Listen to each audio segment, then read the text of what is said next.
जय हिंद, नमस्कार दोस्तों। मैं सुनील राव स्वागत करता हूं आपके अपने YouTube channel A to Z forum में। दोस्तों आज के इस वीडियो में हम बात करने वाले हैं एसएससी जीडी भर्ती 2025 के बारे में।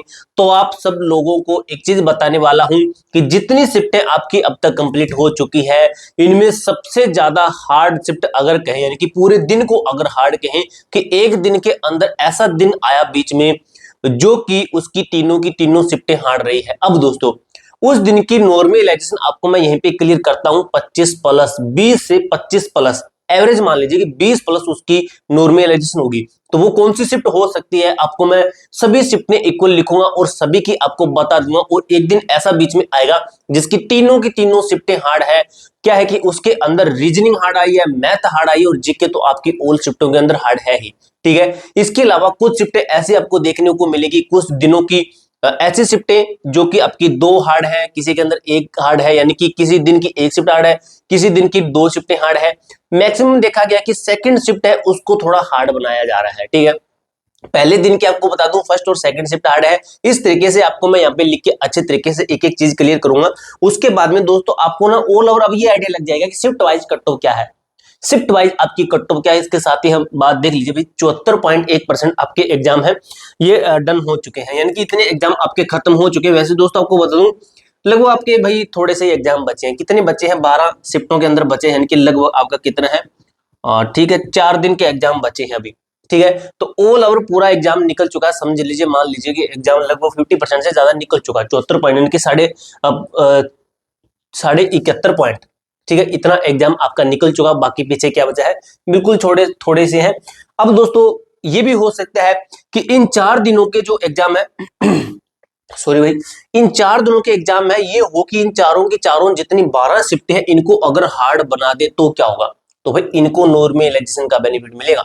ठीक है, एसएससी हमेशा कहता है नोटिफिकेशन के अंदर कि जहां पे भी हम मल्टी शिफ्ट के अंदर एग्जाम लेंगे, चाहे एक दिन के अंदर 2 शिफ्टें हो, वहां पे हम नॉर्मलाइजेशन का सहारा लेंगे। नॉर्मलाइजेशन का सहारा क्यों लेंगे? सभी शिफ्टों को इक्वल करने के लिए हम नॉर्मलाइजेशन का सहारा लेते हैं। ठीक है, रेलवे भी यही बात कहता है। अब दोस्तों सभी शिफ्टों को इक्वल करने के लिए नॉर्मलाइजेशन का सहारा लेगा। कैसे करता है वो आपको अगर मैं थोड़ा सा यहाँ पे आइडिया दूं, जैसे वो क्या करते हैं कि पूरे दिन की अगर ये शिफ्टें हैं, जैसे ये टोटल शिफ्टें हुई आपकी, ठीक है, तो वो क्या करेंगे कि इस दिन मान लीजिए इस दिन जितने बच्चे बैठे, इन सभी का जितने बच्चे बैठे हैं उनका स्कोर निकालते हैं ये। ठीक है, अगर मान लीजिए कि इन सभी का स्कोर कम रहा, एवरेज स्कोर की बात कर रहा हूं मैं, एवरेज स्कोर की, कि इन सभी बच्चों को बैठा, उन सभी बच्चों को काउंट किया, फिर उनका स्कोर काउंट करके उनका एवरेज निकाला।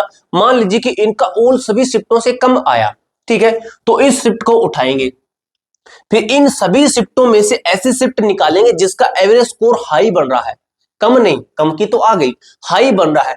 जैसे इस शिफ्ट का हाई बन रहा, ठीक है, इसका मैं ना ज्यादा, ठीक है ज्यादा, फिर इस दोनों के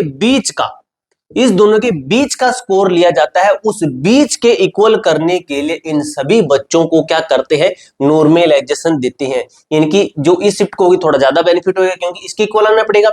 इन बच्चों को क्या है कि ये क्या करते हैं कि इनका माइनस में नहीं करते हैं ये, ठीक है, ऑल ओवर इसके लगभग लाने की कोशिश करते हैं, इनका माइनस में नहीं करते हैं। हो सकता है किसी का पॉइंटों के अंदर माइनस हो जाए, लेकिन वो बात नहीं है कि 10-20 माइनस कर देंगे, ऐसा कभी नहीं हुआ है, ना ही आज तक होता आया है। काफी बच्चे कहते हैं कि नॉर्मलाइजेशन भाई 15 जाती है, 14 जाती है, तो भाई आपने एग्जाम दिया 2021 का, ठीक है, उसके बाद में आपका एग्जाम हो रहा है 160 में से, तो उसकी नॉर्मलाइजेशन मैं आपको बता दूं लगभग 20-20 30-30 प्लस जाती है। पिछली वीडियो के अंदर कमेंट बॉक्स में बच्चों ने बोल रखा है, काफी बच्चे बोल रहे थे कि 23 नंबर मिले थे मुझे, कुछ बता रहे थे 25 मिले थे, एक बता रहा था मुझे 30 नंबर नॉर्मलाइजेशन मिली थी। ठीक है, लेकिन वो किस्मत की बात है कि नॉर्मलाइजेशन होने के बाद में उनका सिलेक्शन नहीं हुआ क्योंकि उनका खुद का ऑलरेडी कम स्कोर बनता है। ठीक है, अभी वो एमटीएस का एग्जाम नहीं है जहां पे 10-12 नंबर मिलेंगे, ये एसएससी जीडी का है। ठीक है, आउट ऑफ 160 में से दिया जाता है। अब आपको मैं बता देता हूं ऑल ओवर आपकी, देख लेता हूं क्या क्या चीजें, ये बता दूंगा, हार्ड शिफ्ट नॉर्मलाइजेशन भी बता दूंगा, अभी शिफ्ट वाइज कट ऑफ है और ये आपका कंप्लीट हो चुका। ठीक है, अब आपको बताता हूँ हार्ड शिफ्ट का डाटा। ठीक है, हार्ड शिफ्ट का डाटा बताता हूं वो क्या है आपका। सबसे पहले मैं आपको क्लियर कर देता हूं, ठीक है, यहाँ पे डेट लिख देता हूं, जैसे 4 तारीख है, 5 है, 6 है, 7 है और 10 है। ठीक है, 10 तारीख है, 10 के बाद में आपकी है 11 है, 12 है, 11 12 13 है, 17 है और 18 है। ठीक है, इस तारीख की अब मैं रेड पेन से लिखूंगा भाई, आपको एक डेट ऐसी मिलेगी जिसके अंदर तीनों की तीनों शिफ्टें हार्ड है। भाई यकीन नहीं होता है कि एसएससी बाद में जाकर अपना रूप दिखा देगा, एंड में जाके इसने एग्जाम ही हार्ड बना दिया, क्योंकि इनके पास में टॉपिक ही नहीं बचा भाई, इनके पास में भी टॉपिक नहीं बचा। 30 शिफ्टों के अंदर अभी इसने एग्जाम कंप्लीट करवा लिया है, 42 शिफ्टें टोटल थी, 12 शिफ्टें अभी बाकी बची हुई है। 30 शिफ्टों के अंदर इसने एग्जाम कंप्लीट करवाया, तो इसको लगता है कि कहीं ना कहीं जो बाकी बच्चे हैं जो आगे आने वाले हैं, जैसे 18 के बाद में जिसका भी एग्जाम है, 19 को होगा शायद, 19 को होगा, 20 को, 21 को, ऐसे 25 को ऐसे एग्जाम है, ठीक है।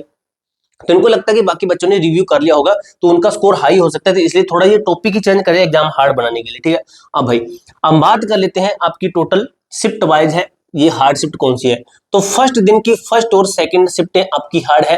5 तारीख की जिसकी मैं नहीं लिखूंगा ना, तो उसका मान लीजिए कि उसका मैं आपको नहीं बता रहा, ठीक है। जिसका मैं नहीं लिखूंगा तो उसका मान लीजिए उसका मैं नहीं बता रहा, ठीक है, उसका मान लीजिए नॉर्मल एग्जाम था। 7 तारीख की आपकी थर्ड शिफ्ट हार्ड रही है। अब भाई ये 5 और 6 वाले ना हमेशा कमेंट बॉक्स में लिख के जाएंगे, देख लेना कि हमारी शिफ्ट हार्ड थी। भाई एक चीज देखिए, सबकी शिफ्ट हार्ड हो जाएगी तो फिर बेनिफिट किसको मिलेगा, नॉर्मलाइजेशन किसको मिलेगी, किसी की भी हार्ड नहीं होगी, हार्ड होगी आपकी कुछ शिफ्टें। जब आपकी आंसर की आ जाएगी ना, तब मैं 3 टॉप हार्ड शिफ्ट का ही डाटा मानूंगा। अभी तो यहाँ पे ज्यादा बता रहा हूं ना, उस टाइम में टॉप 5 या टॉप 3 शिफ्टें ऐसे मानूंगा जिनको सबसे ज्यादा नॉर्मलाइजेशन मिलेगी, बाकी सभी इक्वल रहेंगी। 42 शिफ्टों से 3 शिफ्टें आपकी हार्ड रहेगी, 5 मान लीजिए, बाकी आपकी 38 से 39 शिफ्टें ऐसी होगी जो कि बिल्कुल ईजी होगी, ठीक है। अब भाई इसके अंदर तो फिर भी मैं ज्यादा बता रहा हूं, तो मैं ये मान लीजिए इनमें से ही आपकी टॉप टॉप हार्ड शिफ्टें निकलेगी, देख लेना। 10 तारीख की बात करें तो 10 तारीख की भाई आपकी सेकंड शिफ्ट हार्ड है, ठीक है, मैक्सिमम देख लेना सेकंड शिफ्ट हार्ड निकलेगी आपकी, ठीक है। उसके बाद में 11 तारीख की फर्स्ट और सेकंड आपकी हार्ड है, और उसके बाद में हम बात कर लेते हैं 12 तारीख की भी आपकी सेकंड शिफ्ट हार्ड है। 13 तारीख की बात कर लेते हैं, 13 की फर्स्ट और सेकंड हार्ड है। 17 की बात कर लेते हैं, 17 की आपकी है सेकंड हार्ड है। और 18 तारीख की बात कर लेते हैं, 18 तारीख की फर्स्ट सेकंड और थर्ड, भाई तीनों शिफ्टें हार्ड है। ऐसा क्या इसके अंदर घुस गया भाई, ठीक है, मैं आपको बताता हूं ऐसा क्या घुसा है। इसके अंदर आपकी मैथ हार्ड दी है भाई, इसके अंदर सबसे इजी चीज थी जो कि आपकी रीजनिंग थी, इसको हार्ड दे दिया है, रीजनिंग को हार्ड बना दिया इसके अंदर। और जीके तो आपको पता है कि जीके तो आपकी ऑलरेडी हार्ड बना ही रहे हैं, तो जीके यानी कि 3 चीजें इसके अंदर हार्ड बना दी। जो हिंदी है उसके अंदर गद्यांश है, उससे 2 से 3 क्वेश्चन हार्ड है, बाकी ठीक है। तो यानी कि आपका ऑल ओवर ये लेवल इस शिफ्ट के अंदर देखने को मिला। ऑल ओवर एग्जाम का बात करें तो ये शिफ्ट आपकी इस दिन की शिफ्ट है ना, इनकी देखना टॉप 5 में से इनमें से एक शिफ्ट निकलेगी, टॉप 5 हार्ड शिफ्ट में से इनकी निकलेगी, क्योंकि इनकी शिफ्ट हार्ड रही है।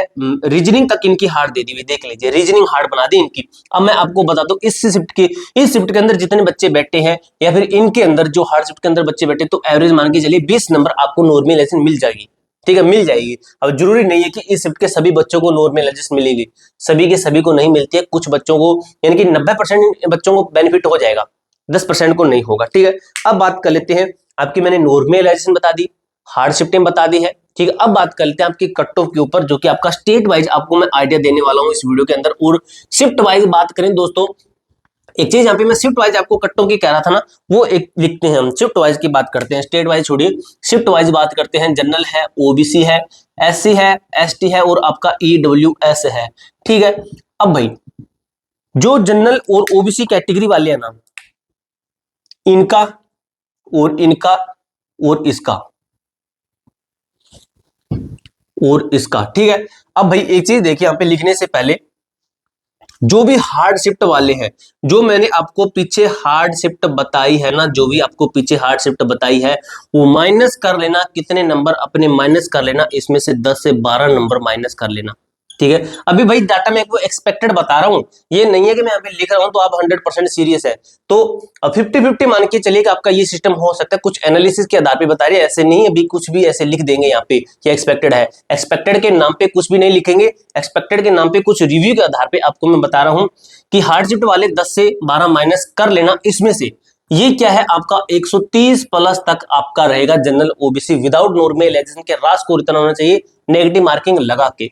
इसकी बात करें तो 120 प्लस, ठीक है, किस स्टेट के लिए है, ये किस स्टेट के लिए है, ये तो आपकी मेल के लिए। और फीमेल वाले क्या करेंगे, फीमेल वाले माइनस क्या करेंगे, -5 कर लेना भाई, ठीक है, -5 कर लेना फीमेल वाले।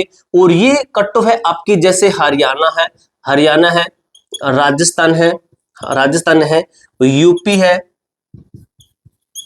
बिहार है, दिल्ली है, अरे एमपी देखो कैसे बन गया, एमपी है।